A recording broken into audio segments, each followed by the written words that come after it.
Bonsoir mesdames et messieurs, bienvenue si vous nous rejoignez à l'instant. Tout de suite les titres de cette édition de l'actualité de ce lundi 9 novembre 2020. Presque calciné, recouvert dans en ouverture, un conducteur de véhicule de tourisme et un agent de police se donnent en spectacle ce lundi matin au quartier Kanyabassi à Douala. Les circonstances de ce rixe dans quelques minutes. À Bamenda, un incendie s'est produit dans la nuit dernière, causant la mort d'un homme. La victime, un trafiquant de carburant, a été surpris en plein sommeil par les flammes qui ont consumé toute la chambre qu'il partageait avec l'un de ses frères. On en parle dans ce journal. À suivre également, compte rendu de la visite de travail du ministre de la Défense Joseph Betty à Soma dans la ville de Boyard. L'actualité internationale de cette édition, nous vous proposerons une analyse au sujet de la transition officielle entre le nouveau président élu Joe Biden. Bienvenue à 19h45, mesdames et messieurs, je vous retrouve dans quelques minutes.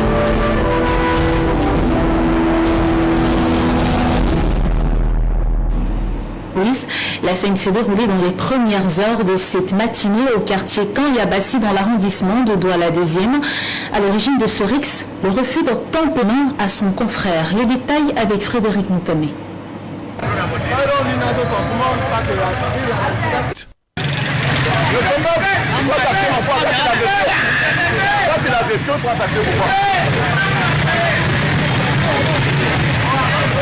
La scène qui s'est produite au lieu dit Kanyabassi à Douala aurait pour origine le non-respect des consignes données.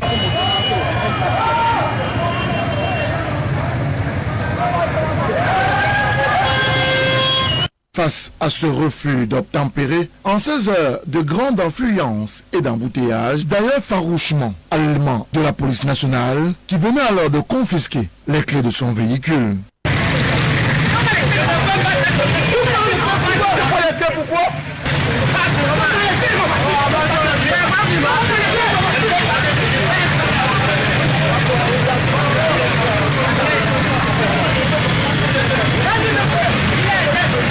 Après plusieurs minutes de chaude empoignade entre le policier et le conducteur du véhicule, devant une foule plutôt médusée, l'élément de la police réussit tout de même à obtenir le soutien de ses collègues.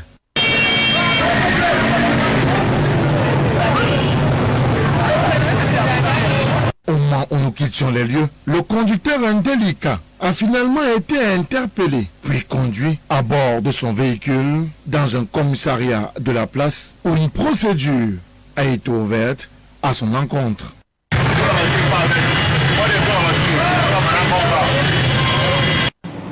Et puis rendons-nous un trafiquant de carburant qui dans son sommeil a été surpris et totalement consumé par les flammes qui ont également consumé toute la chambre qu'il partageait avec l'un de ses frères. Zobel la police. Une pièce totalement réduite en cendres, des populations qui pleurent, c'est le triste scénario auquel nous avons assisté dès notre arrivée sur les lieux de l'incident. C'est le voisinage. C'est grâce à l'intervention de certains jeunes que les flammes ont été circonscrites et l'infortuné sorti de la pièce qu'il partageait avec l'un de ses frères absent au moment de l'incident. On avait allumé le réchaud pour préparer. Oui. Et il voulait mélanger. Et je lui ai dit que quand il mélange, quand le réchaud là-bas, là, ça va pas le feu. Je vais faire ça ici. Après ça, je lui ai dit que comme je t'ai déjà dit là, moi je sors dehors. Je suis allé pisser ici en revenant. Définitivement les flammes visibles sur la pièce, en feu.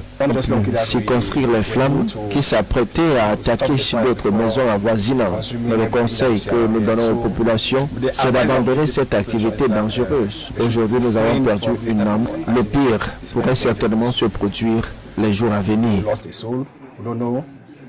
Maybe another day will be more dangerous. We'll see something more dangerous. C'est au bailleur, car s'il était au courant de l'activité que menait son locataire, on ne serait pas arrivé là. J'ai les photocopies de leur carte nationale d'identité indiquant le type d'activité qu'ils exercent. Cela nous permettrait de prévenir d'autres incidents qui pourraient se produire les jours à venir. Attached to it, photocopies of their ID cards specifying who is doing what.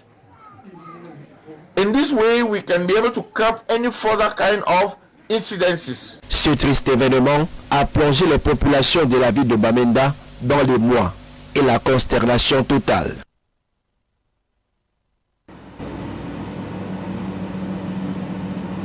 À présent, dans la région de l'Est Cameroun et précisément à Bertois, coup de filet pour les éléments de maintien de l'ordre du commissariat public de la ville de Bélabo. Ces derniers ont réussi à mettre la main sur un redoutable trafiquant d'ossements humains. Les hommes ont tenu, saluent toutefois l'étroite collaboration des populations de cette contrée. Plus de détails avec Jean-Germain Yetna et Babi Sielen.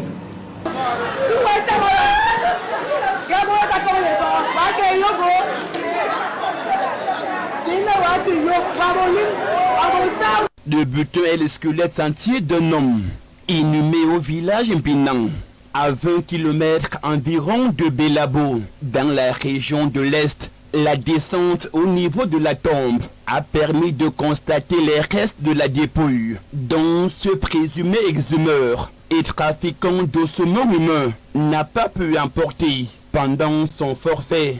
Au mois de juin, nous on était ici au village, il y a un gars qui sortait de Ngoktele.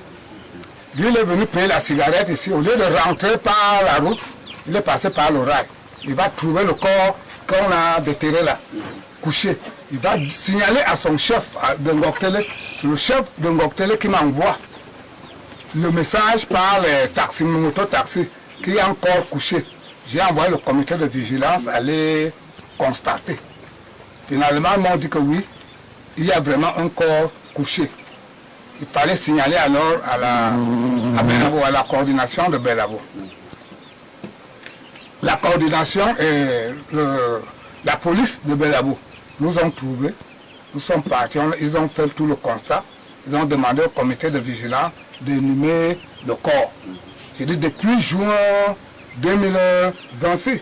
Son exploitation par les éléments du commissariat de sécurité publique de Bélabo a également permis de découvrir que le sieur Biel Olivier, 32 ans, n'est pas seul dans ce vaste réseau de trafiquants d'ossements humains qui pose ses sales besoins en collaboration avec le comité de vigilance du village Mpinang.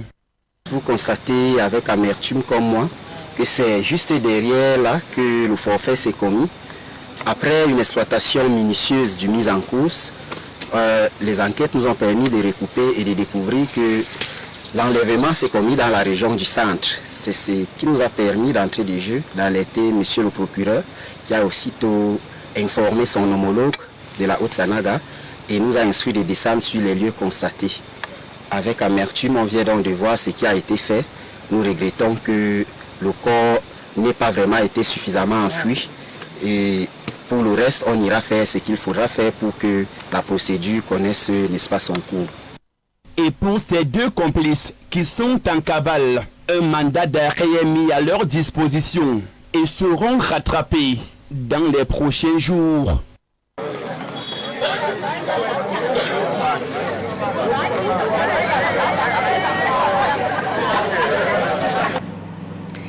À présent, rendons-nous dans la ville de Bamenda pour nous intéresser à cette visite de travail du ministre délégué à la présidence chargé de la défense. Il s'agissait pour Joseph Betty Assomo d'établir les méthodes pour assurer la sécurisation des établissements scolaires de plus en plus ciblés par les combattants séparatistes. Plus de détails avec Jean-Germain Yetna et Prince Agbor au Ben.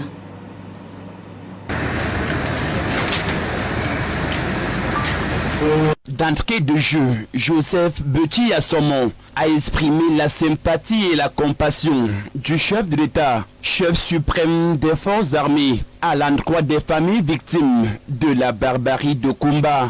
Au cours de cette réunion stratégique tenue ce lundi à Bouya, entre le ministre délégué à la présidence chargé de la défense et la hiérarchie militaire, d'un ton ferme, celui d'un militaire au front, en renfort auprès des troupes, Joseph Betty Assomo a rassuré les populations de Kumba et partant celles de l'ensemble des régions du nord-ouest et du sud-ouest Cameroun que la sécurité sera renforcée davantage dans les établissements scolaires afin que de pareilles atrocités enregistrées ces derniers jours à Kumba et à Limbe ne soient qu'un lointain mauvais souvenir. De membres du gouvernement rappellent que tous les auteurs du massacre de Kumba seront neutralisés. D'ailleurs, 3 d'entre eux ont déjà payé les frais de la riposte des forces de défense et les 6 autres, encore dans la brousse, sont activement recherchés.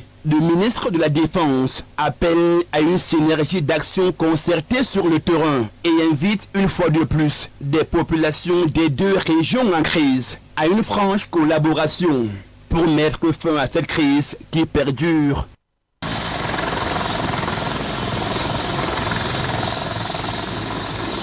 L'autorité administrative invite également les populations à renforcer leurs mesures de sécurité et à continuer de plus belle à l'étroite collaboration avec les forces de maintien de l'ordre et de sécurité.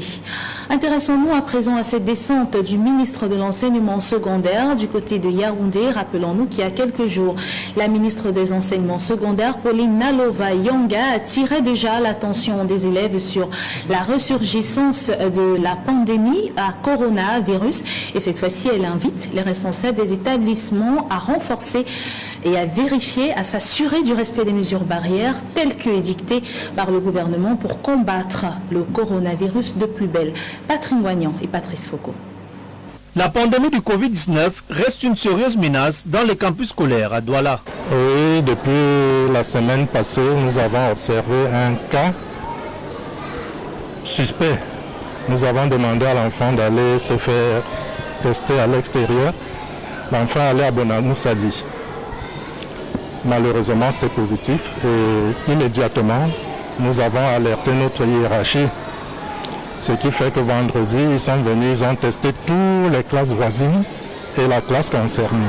Pour le moment, c'est juste un seul cas qui a été dépisté par l'hôpital district de Lugbawa, centre district de Lugbawa. Et quand le cas nous a été signalé, Monseigneur Samuel, l'archevêque de métropolitain de Douala, a mis sur pied une procédure interne pour un suivi strict pour ce genre de situation. Les élèves ainsi contaminés sont mis en quarantaine. Pour l'instant, les enfants sont mis en isolement. Nous attendons la réaction, enfin nous attendons les parents. Puis s'il était question que les médecins, pendant le week-end, appellent les familles concernées pour aller tester d'autres à domicile et voire même désinfecter les maisons concernées. Mais il se peut qu'ils ont eu beaucoup de difficultés pour joindre ces familles le week-end. C'est fort de cette situation que le délégué régional de la santé publique pour le littoral a fait une descente dans 3 collèges touchés par la pandémie. Nous avons procédé à une vérification des situations qui sont observées dans ces établissements scolaires qui nous ont interpellés particulièrement parce que quelques cas se sont révélés positifs dans ces établissements après investigation. Alors nous sommes venus voir si la situation a été bien couverte, si avec la collaboration de ces départements ministériels que sont le MINESEC et le MINEDUB, l'action a pu bien se mener et aussi vérifier en quelque sorte comment est-ce que ces établissements respectent les mesures barrières et le dispositif de riposte globale qu'ils ont mis sur pied. Les autorités de la ville et celles en charge de l'éducation ont profité de cette occasion pour sensibiliser davantage sur le respect des mesures barrières. Il faut regarder ça en termes global, parce que nous sommes dans une grille globale, chacun de nous doit participer. C'est pour ça que j'en appelle juste à la conscience des parents. C'est vrai que nous avons eu l'impression que l'épidémie a baissé d'intensité, mais c'est faux. Nous avons vu le rebond dans d'autres pays et nous sommes un monde globalisé, surtout nous sommes une grande ville. Ça veut dire que nous recevons tous les jours des voyageurs. Et donc notre responsabilité, c'est de rester vigilant. Et rester vigilant ne peut pas être l'affaire de la mairie ou du gouverneur seul, mais c'est l'affaire de chacun de nous. Ces différents cas de contamination du Covid-19 interviennent une semaine seulement après la sonnette d'alarme tirée par le ministre en charge des enseignements secondaires, Pauline Nalova-Yonga, qui appelait déjà les responsables de l'éducation à plus de rigueur dans le respect des mesures barrières au sein des campus scolaires. Nous étions donc en santé et il s'agissait de quelques cas de contamination de coronavirus qui ont été décelés dans 3 établissements de la ville de Douala. Fort heureusement, ces élèves ont été mis en isolement et le constat a été fait par le délégué régional du ministère de la Santé pour le littoral qui a ensuite tour à tour visité ces 3 collèges. Et puis, il y a une semaine, nous le disions tantôt, Pauline Nalovayonga, ministre des Enseignements secondaires, attirait déjà l'attention des élèves sur la ressurgissance de la pandémie à Corona et cette fois-ci, elle a interpellé les responsables des établissements à plus de vigilance et au maintien des mesures barrières qui permettent de barrer la voie au Covid-19. Plus de détails avec Patrick Ngoignan et Patrice Foucault. Pauline Nalovayonga, ministre des Enseignements secondaires, note un relâchement des mesures barrières au sein des campus scolaires et invite les chefs d'établissement et responsables à l'éducation à reprendre du poil de la bête. Le fait de mobiliser les gens pour qu'ils descendent encore dans les établissements scolaires privés et publics pour sensibiliser les uns et les autres par rapport aux mesures contre ce coronavirus qui revient encore au galop. Parce que là, nous avons le devoir de sensibiliser davantage nos enfants qui ne comprennent déjà pas grand-chose sur ce que c'est que cette maladie. Pour cette responsable d'établissement, la sensibilisation doit continuer à être de mise. Il faut continuer à les sensibiliser à la maison et à l'école. Parler et reparler, leur parler et reparler. Pour qu'ils puissent comprendre que effectivement cette maladie est là et que ça prend tout le monde. Elle invite par ailleurs les enseignants à continuer la sensibilisation tout en prêchant par l'exemple, en abhorrant eux aussi leur masque pendant les cours. Ce sont eux-mêmes qui devraient davantage sensibiliser les enfants pendant leurs heures de cours. À eux, nous disons de porter également leur masque et d'avoir leur gel dans les sacs. Nous notons tout de même un réel relâchement des mesures barrières au sein de certains campus scolaires à Douala, où le port du masque semble devenu optionnel. Un port du masque qui est également de plus en plus exigé dans les lieux publics. C'est en tout cas ce qu'a prescrit le gouvernement depuis le début de la pandémie Corona. Les populations sont donc invitées à ne pas penser que le coronavirus a été vaincu. Il continue d'être combattu de plus belle par les autorités de la santé camerounaise et même mondiale. Parlons à présent d'économie. Les nouvelles ne sont pas bonnes pour le pays de Paul Biya. La dette est en augmentation de 10 160 milliards de francs CFA d'après le dernier bilan du 30 septembre 2020 dernier, en hausse de 5,7% et en glissement annuel. Cette dette représente jusqu'à 45,8% du PIB du pays. Patrick Ngoignan.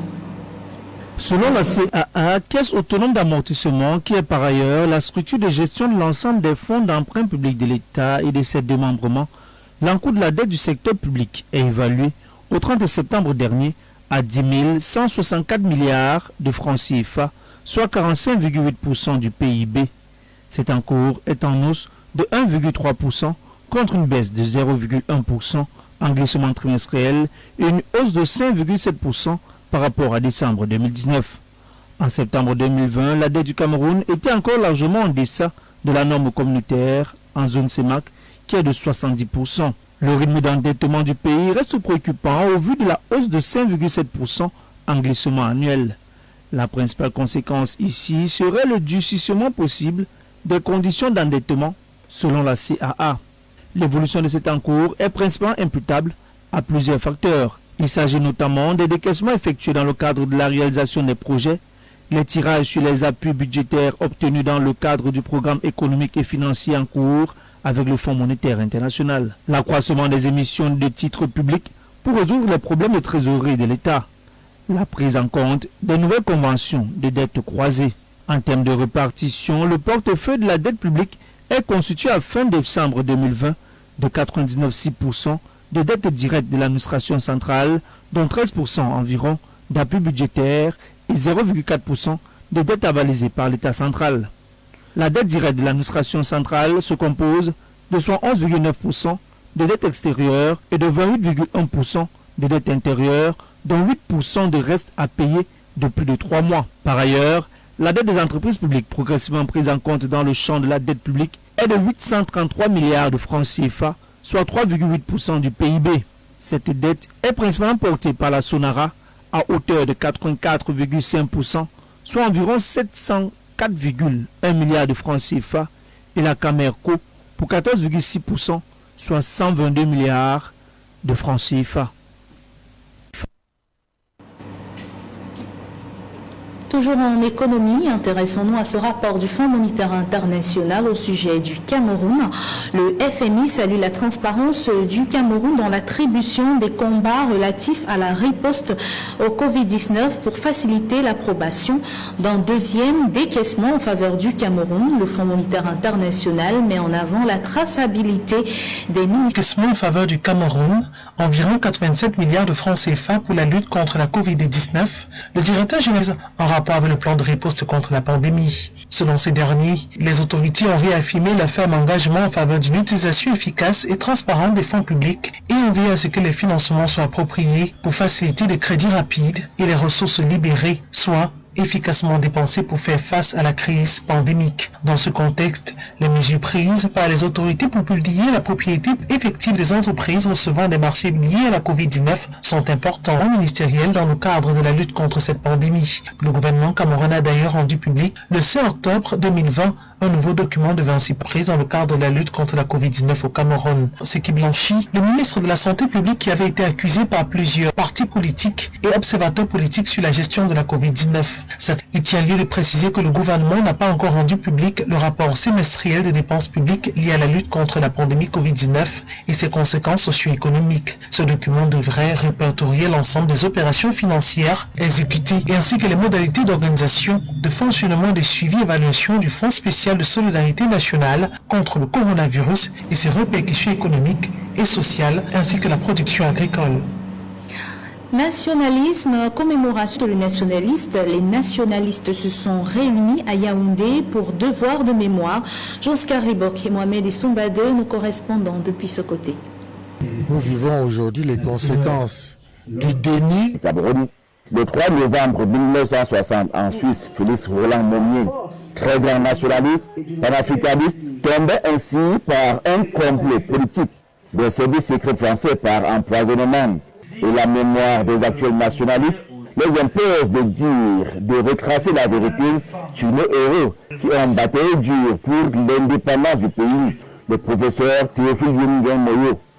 La commémoration de l'assassinat du président Félix Roland Momier est une étape importante dans la politique de sensibilisation de la jeunesse camerounaise aux faits historiques ayant marqué l'histoire de notre pays. Car nous estimons pour notre part que nous ne sommes toujours pas totalement indépendants, tant sur le plan économique que politique, mais aussi culturel. Ariette Eko, journaliste émérite, nourrit l'espoir que cette flamme, ce foyer, que ces aînés ont adoré, ne s'éteignent jamais. Les commémorations comme celle-ci ont beaucoup d'importance pour le mouvement nationaliste d'une manière générale. Le MOSI en fait partie. Pourquoi? Parce que si on ne réveille pas cette mémoire, qui est vénérée partout ailleurs, les Asiatiques appelaient Oumyobé le Ho Chi Minh d'Afrique, tellement il y avait un rayonnement autour de Oumyobé. Pareil pour Moumié. Moumié était très respecté dans tout le continent africain.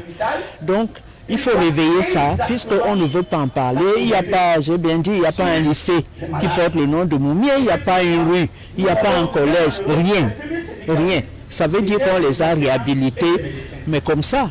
C'est un pantillon ouvert pour que les Camerounais reviennent à la case de départ, la nation d'abord. Donc nous voulons, et nous le faisons déjà chaque année, que la jeunesse camerounaise sache qu'il y a eu des nationalistes dans ce pays qui ont été pour la plupart assassinés parce qu'ils ont voulu que notre pays soit libre et indépendant et surtout uni. Le mouvement de Messi, qui depuis des luttes de se tente bien que mal à l'occasion de célébrer le père de la nation. C'est l'âme immortelle du peuple camerounais et le président Biya le sait. Et puis en sport, les Lions indomptables sont à Douala dans le cadre du match qui les opposera le 12 novembre prochain au Mozambique. Les poulains d'Antonio Conceição ont donc effectué la première séance d'entraînement cet après-midi au stade de la Réunification. Le compte est rendu avec vous, Zobel Apolline Ambon. 7 joueurs sur les 24 convoqués pour la double confrontation contre le Mozambique ont pris part à la séance d'entraînement de cet après-midi. Il s'agit de 2 gardiens de but, Fabrice Ondoua et Simon Omosola, 5 joueurs de champ, donc Vincent Aboubakar, Christian Bassogok, André Franzambo Anguissa, Arnaud Djoum et Fabrice Nga. L'ambiance était plutôt détendue entre les joueurs et le staff technique pour cette première séance. La deuxième est programmée pour ce 10 novembre 2020 à la même heure, c'est-à-dire 16h. L'on reste par ailleurs dans l'attente des 15 autres joueurs qui doivent rejoindre la tanière pour que le groupe soit définitivement au complet. Le Cameroun affronte le Mozambique le 12 novembre prochain à match aller du 4e tour éliminatoire de la Coupe d'Afrique des Nations 2022 au stade de la Réunification de Douala. Un stade qu'il retrouve 22 ans plus tard.